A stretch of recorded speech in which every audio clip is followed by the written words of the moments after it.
Financial expert and CPA Dan Geltrude joins me now with his insight. Dan, good to see you as always. Let's take a look at the Friday market close. Look, futures, when the announcement came in, were not looking good. Then over the course of the morning, as we started getting more information, they definitely improved, ending the day not as bad as many expected. But going forward, what does the president's COVID diagnosis mean for the markets?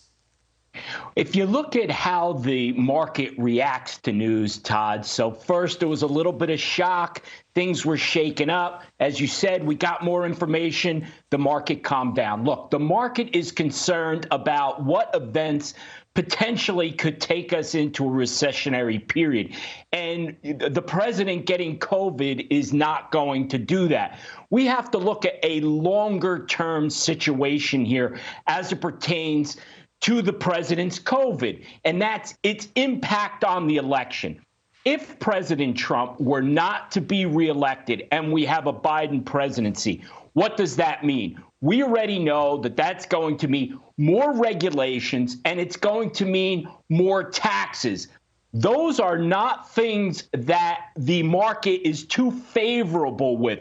So I think if we start to see a more likely Joe Biden win, we will see the market start to react to that. But of course, let's keep in mind, Joe Biden alone can't change anything. He will need Congress to go along with him to make any changes to the tax code. And as we look in the corner of the screen, you can see Dow futures up right now about 147 points. But this is the market, Dan. Let's look at the economy a little bit more broadly, because if I'm sitting at home right now, I'm wondering, what about the president's diagnosis affects my bottom line? Can you answer that?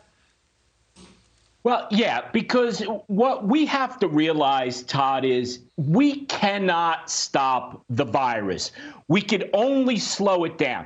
And the president getting the virus highlights that situation. So we have to understand that we have to live economically around this virus.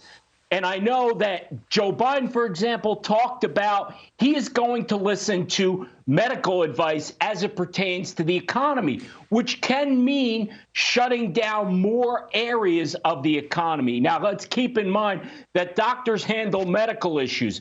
They are not economic experts.